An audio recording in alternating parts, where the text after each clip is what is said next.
Ce week-end, vous êtes partis en Croatie avec vos copines. C'est sympa, la Croatie. C'est idéal pour enterrer votre vie de jeune fille. Et vos cordes vocales. La France, l'Europe, le bassin méditerranéen, des 34 € au départ de Paris. Transavia, les destinations qui vous sont chères, moins chères. Voir conditions sur transavia.com.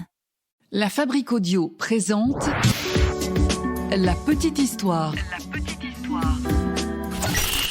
www.lafabriqueaudio.com. Aujourd'hui, on s'intéresse à un mystère, un spectre très exactement, assez méconnu du grand public, mais qui aurait pourtant hanté certains des plus grands souverains de France. Aujourd'hui, on part à la découverte du fantôme rouge des Tuileries. Bienvenue dans un nouvel épisode de La Petite Histoire du Paranormal. Salut tout le monde, je suis Florent Mounier, c'est Sébastien Gérard qui a écrit et réalisé ce podcast de La Petite Histoire, un podcast produit par La Fabrique Audio. Vous êtes maintenant ici, et quoi qu'il arrive, vous ne pouvez plus reculer.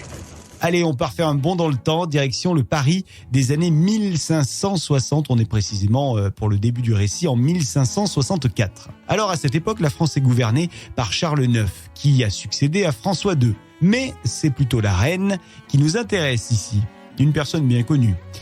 Oui, on en a tous entendu parler, c'est Catherine de Médicis. Catherine qui a marqué l'histoire de France. Je vous rassure, nous n'allons pas partir dans un cours d'histoire, non. Aujourd'hui, on va plutôt s'attarder sur cette année 1564, qui est le démarrage de notre récit, parce que cette année-là, la reine décide de se faire construire un nouveau palais.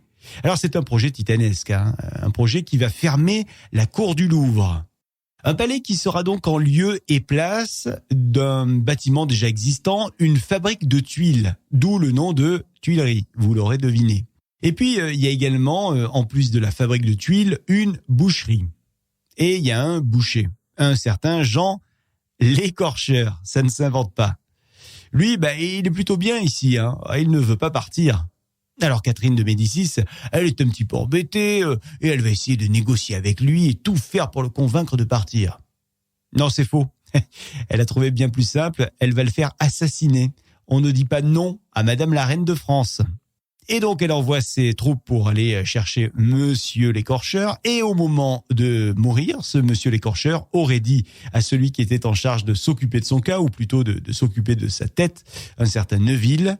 Il lui aurait dit donc « Soyez maudit, toi et tes maîtres, je reviendrai ». Non, peut-être qu'il l'a pas fait avec cette voix, mais en gros ça donnait ça. Et la malédiction ne s'est pas fait attendre.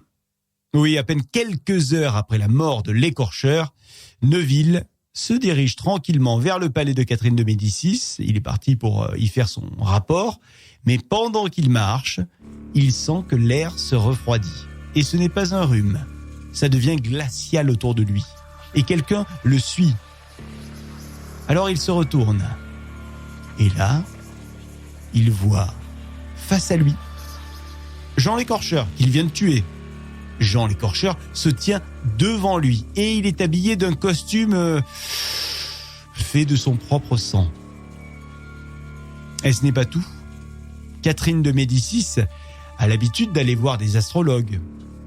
Eh bien, quelques jours après la mort de l'Écorcheur, l'un des astrologues de la reine lui dit que le fantôme de l'Écorcheur est venu pour dire ceci à la reine. La construction de la Tuilerie l'amènera à sa perte. Elle mourra près de Saint-Germain. Alors la reine, vous le comprenez, elle prend ça très au sérieux. Alors elle décide de quitter la Tuilerie pour s'éloigner. Elle va partir de Saint-Germain d'ailleurs. Elle part séjourner du côté de Blois.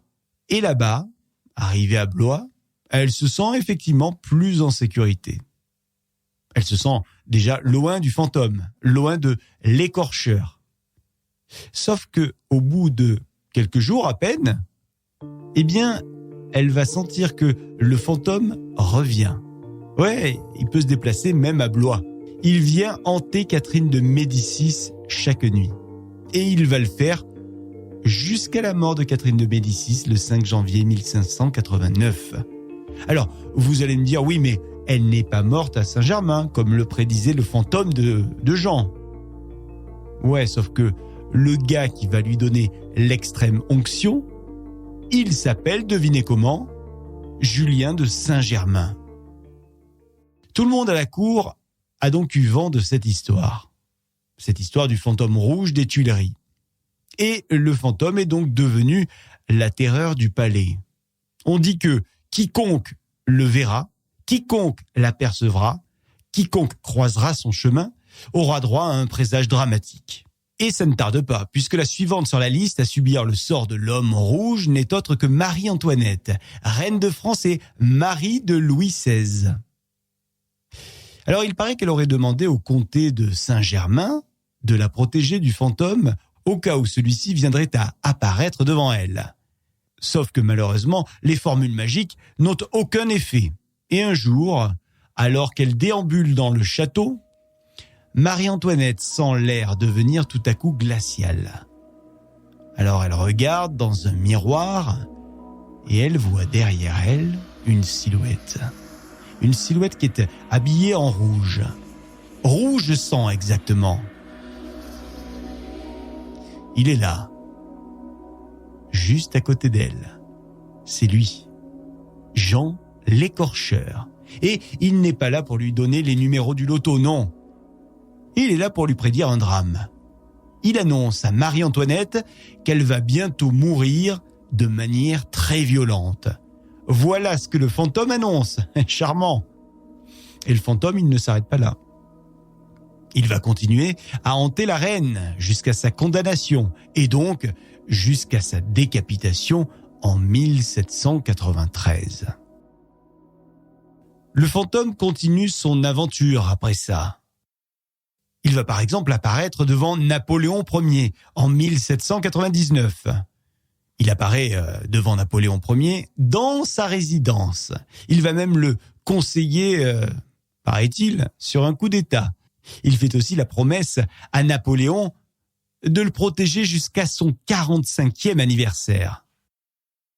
Enfin, début avril de l'année 1810, le fantôme rouge apparaît juste avant le mariage de l'empereur, mais ce dernier refuse de l'écouter. Bah oui, parce que c'est son mariage quand même, hein. Mais vous vous en doutez, ça ne plaît pas du tout au fantôme, un petit peu susceptible. Alors, il se met à hanter les couloirs du château de Fontainebleau. Et un jour, il croise Napoléon. Et c'est là qu'il lui prédit la terrible défaite de Waterloo. Il y a même certains courtisans qui disent avoir vu le fantôme sur les marches de l'opéra, juste après la mort de Napoléon. Alors bien des années après, notre fantôme, il continue à apparaître, hein. La dernière fois qu'il est apparu, c'était le 23 mai 1871, en pleine insurrection des communards à Paris. Le palais des Tuileries est incendié à ce moment-là. Il brûle même longtemps, pendant 3 jours. 3 jours durant lesquels des témoins affirment avoir vu une silhouette rouge sang, qui les regardait avant de se jeter dans les flammes des Tuileries. C'est à ce moment que le bâtiment est totalement détruit. Et bizarrement, c'est à ce moment-là qu'on n'entend plus jamais parler de l'apparition du fantôme des Tuileries. Ça, c'est donc la légende, mais par la suite, on a eu quelques infos quand même, un petit peu différentes concernant ce boucher. Le boucher, là, Jean l'écorcheur, ouais, il a bien été tué par Catherine de Médicis, hein, ok. Mais ça n'aurait pas été à cause de la construction du palais, non. C'est parce qu'il en savait trop, a priori, sur Catherine de Médicis, ce boucher. En effet, il y avait des rumeurs qui disaient qu'il fournissait des viscères à la reine pour qu'elle puisse pratiquer ses actes de sorcellerie. Beaucoup de mystères entourent donc ces histoires. Le palais étant détruit, il était évidemment impossible de trouver des archives qui parlent de cette histoire de fantôme. Mais si vous allez un de ces 4 à Paris, ou si vous habitez d'ailleurs à Paris, on salue les Parisiens, méfiez-vous si vous vous promenez dans les jardins des Tuileries à Paris, parce que peut-être que notre ami en costume rouge vous attend. Voilà pour cette petite histoire que Sébastien Girard a eu le plaisir d'écrire. Merci de l'avoir écouté. Si cet épisode vous a plu, comme d'hab, la seule chose qu'on vous demande, c'est liker, partager, commenter sur les réseaux sociaux, les plateformes de podcast également, et puis abonnez-vous pour être au courant de chaque sortie d'épisode. À dans un mois avec une autre histoire paranormale, et puis dans 15 jours pour une petite histoire absolument normale. La Fabrique Audio présente La Petite Histoire. La Petite Histoire. Vous souhaitez devenir sponsor de ce podcast ? Contact @lafabriqueaudio.com. Ah oui, avant d'oublier, La Fabrique Audio accompagne les marques, les entreprises, les collectivités. On crée pour vous du contenu audio. Donc, si vous avez envie d'en savoir plus pour imaginer une web radio, un podcast, n'hésitez pas à nous contacter. contact@lafabriqueaudio.com, la fabrique avec un K. À très vite dans la petite histoire.